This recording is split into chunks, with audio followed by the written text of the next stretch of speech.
U.S. President Donald Trump is threatening even higher tariffs on Canada. Valley News that goods that comply with the Canada-U.S.-Mexico trade deal will be exempt. New today, Carney says he will convene his cabinet on Tuesday to discuss Canada's response, and he'll be joining the premiers for their annual summer gathering on July 22nd to discuss this. This wasn't how the deal was supposed to end. Just days away from what was meant to be the final phase of negotiations between the U.S. and Canada, the entire process took a sharp turn. Not with a handshake, but with a new threat. Washington's message was clear: take the offer or face the consequences. And while many expected Canada to blink, Ottawa chose a different path. It didn't walk away, but it didn't fold either. Instead, Prime Minister Mark Carney quietly extended the negotiation deadline to August 1st and began gathering his cabinet and provincial leaders behind closed doors. Because beneath the headlines, Canada is playing for time, and more importantly, it still has leverage. Trump didn't invent trade brinkmanship, but he's turned it into performance art. With each new phase of negotiation, he raises the stakes. Not through formal channels, but through surprise letters, volatile statements, and moving deadlines. It's a strategy designed to keep his counterparts off balance and his domestic base fired up. In just 3 weeks, the end date for Canada's trade talks has shifted from July 16th to the 21st and now August 1st. Behind the scenes, officials in Ottawa believe this is part of a calculated tactic. The goal? Force Canada to concede more. On supply management, on pharmaceuticals, on long-standing trade protections without having to offer much in return. Trump's team sees unpredictability as strength. It creates pressure, it creates confusion, and it creates urgency. But there's a catch. Overuse of the tactic risks making it predictable and less effective. When the 35% tariff threat hit, markets barely flinched. The Toronto Stock Exchange slipped just 0.22%, a sign that fatigue is setting in. And fatigue, in this case, may be Canada's quiet advantage. That doesn't mean things are easy in Ottawa. Prime Minister Mark Carney entered office promising a more stable, strategic approach to Washington. But since then, he's had to watch his government drop its digital services tax, absorb copper tariffs, and freeze steel retaliation, all just to keep talks alive. At home, expectations are rising, and time is running out. There's also one immovable object in the room: supply management. Canada's dairy and poultry markets remain tightly controlled and protected. A new Canadian law, passed earlier this year, prohibits any future trade deal from expanding access to that system. It's politically popular, but inflexible. And Trump has repeatedly singled it out as a sticking point. If Canada won't touch it, and the US won't drop it, that leaves very little room to maneuver. Still, Canada isn't powerless. First, there's USMCA, the trade deal still in effect. Goods that meet its rules of origin are exempt from Trump's new tariff. It's a legal firewall that limits just how far the White House can go. Second, internal unity is strengthening. Alberta and Ontario have signed interprovincial trade agreements. Nova Scotia is coordinating with Ottawa on industrial strategy. These aren't headline moves, but they reduce fragmentation and improve resilience. Third, Canada is diversifying. Exports to the EU and UK are growing. ASEAN outreach is expanding. In short, the US is no longer the only game in town. And fourth, there's fatigue. Global markets are showing signs that Trump's tariff threats no longer hold the shock value they once did. As CBC noted, the fear is real, but the surprise is gone. I just can't see a deal being done, a real trade agreement being done by August 1st with the Americans. I think what we'll have in a few weeks is nothing more than a handshake. But a handshake deal is, I guess, worth what you might think with Mr. Trump. So, is this checkmate? Not yet. What Canada needs now is clarity. Not necessarily a perfect deal, but a durable one. One that doesn't depend on Twitter posts or late-night letters. The likely outcome is a handshake deal, something symbolic, flexible, and light on detail. Enough for Trump to declare victory, and enough for Carney to avoid collapse, because in this moment, stability may be the biggest win anyone can hope for. And for Canada, surviving the storm might just be its greatest leverage yet. at all. And every one of Donald Trump's letters to these countries, every one of them in the last line says, and I, Donald Trump, can change any of these tariffs at any time, depending on, and this is the word he uses, our relationship with that country. There was a time when allies stood close. Canada and Japan weren't just trading partners. They were pillars in America's global architecture, steady, reliable, and aligned. But today, those pillars are shifting. On July 10th, President Donald Trump announced a sweeping 35% tariff on all Canadian imports, effective August 1st. Just days earlier, Japan received notice of a 25% blanket tariff on its exports to the United States. These weren't isolated decisions. They were part of a larger pattern, one defined by disruption, volatility, and personal leverage. Allies who once believed in a stable trans-Pacific order are now asking a difficult question. If trust is gone, what's left to hold them here? Trump goes on to say in that letter that if Canada raises its tariffs, quote, whatever number you choose to raise them by will be added onto the 35% that we charge. Donald Trump's trade policy in 2025 has followed no conventional rulebook. Instead of structured trade frameworks, the president has relied on unilateral letters, announcing tariffs, shifting deadlines, and warning partners that duties could change based on the relationship. For Canada, the escalation has been relentless. After facing tariffs on aluminum, steel, and copper earlier this year, the new 35% duty stunned businesses across sectors. It came even as Canada was still in active bilateral negotiations with Washington, talks that were expected to conclude by July 21st.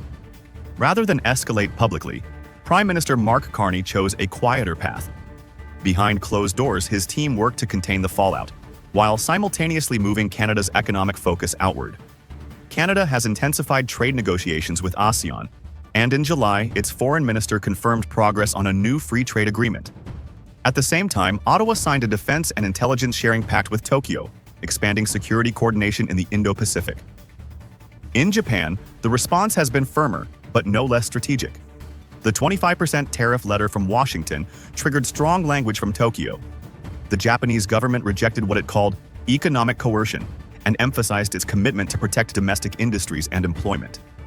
Yet even as negotiations with the U.S. continue, Japan is not waiting.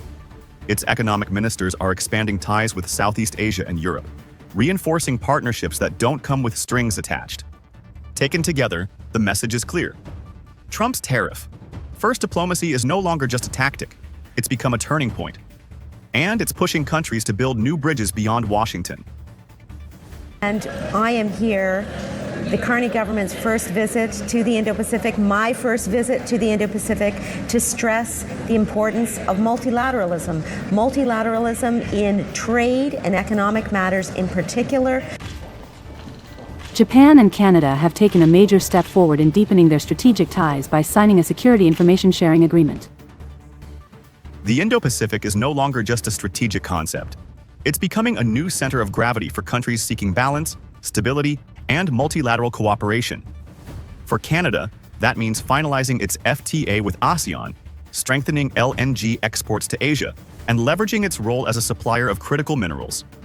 In the past month, Canadian LNG shipments have reached Malaysia, while Ottawa continues to court Petronas and other Asian energy players. Japan, meanwhile, is reinforcing its defense ties across the region and pushing for tighter cooperation with ASEAN nations, including Vietnam and Indonesia. Both nations, longtime U.S. allies, are now rebalancing. Not in protest, but out of necessity. Because in today's climate, diversification isn't just smart, it's essential. Trump promised 90 deals in 90 days. But what the world has seen are 90 days of confusion. Letters sent, tariffs threatened, and no binding agreements in sight. In that void, trust is eroding. Canada and Japan aren't turning hostile, they're adapting. Quietly, pragmatically, and with long-term interests in mind. What's emerging isn't anti-American, it's post-American. A world where allies still value U.S. partnership but no longer build their future around it.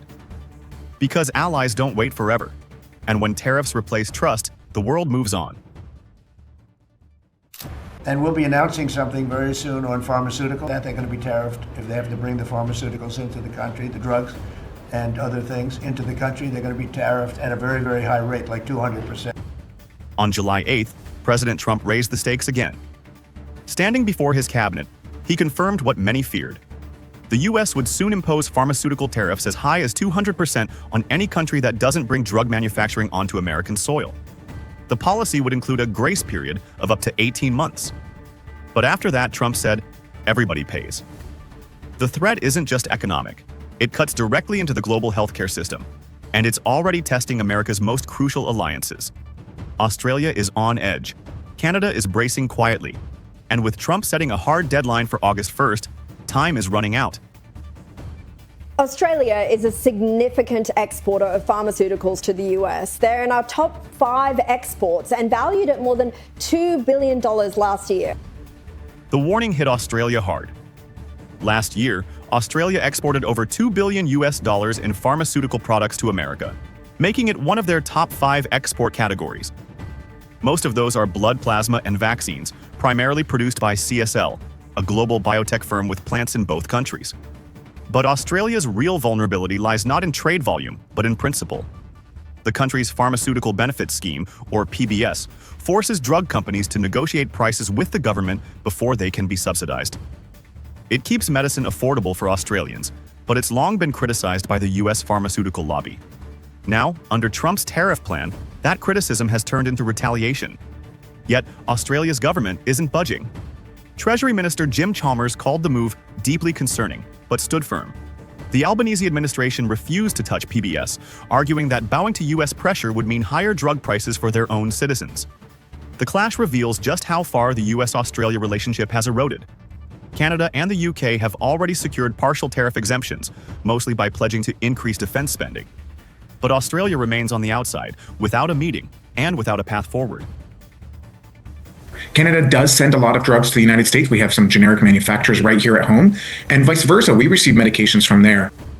While Australia confronts the threat head-on, Canada is playing a different game. As of early July, Canada hasn't received a pharmaceutical tariff letter, but the risk is real. According to MedTech Canada and industry experts at the University of Toronto, Canadian drug supply chains span multiple borders, often crossing the U.S. 2 or 3 times before reaching patients. Around 80 to 90% of raw materials used in pharmaceuticals come from China or India. In this tangled web, a 200% tariff would be devastating. Health Canada has already begun compiling a list of critical medications to insulate from shortages. Canadian associations are feeding data directly to Canadian leadership. Behind the scenes, Canadian experts are working with American health experts and lawmakers to argue for exemptions on humanitarian, not just economic grounds. Unlike Australia, Canada isn't confronting Trump with a headline, but it's building a firewall from within. Trump's strategy is straightforward. Raise the tariff bar so high that countries will be forced to negotiate bilateral trade deals. It worked with steel. It worked with autos. Now he's applying it to drugs. But the calculus is changing. Tariffs on pharmaceuticals don't just hurt manufacturers. They ripple through hospitals, insurance systems, and patients themselves. That's why even U.S. senators and medical lobbyists are reportedly pressuring the White House to scale back. Yet Trump remains unmoved. He insists that August 1st is the deadline. Everybody has to pay, he said. And if they don't want to pay, they can stop selling into the U.S. market altogether. That posture may yield short-term leverage, but it's also causing long-term damage, especially with allies who once viewed the U.S. as a partner in healthcare innovation, not a tax collector. For Australia, the fight is public. For Canada, it's quiet. But both are being pulled into a geopolitical storm where medicine becomes leverage and access becomes privilege. The coming weeks will show whether Trump's tariff play succeeds. But one thing is clear already. The world's closest allies are no longer backing down without a fight.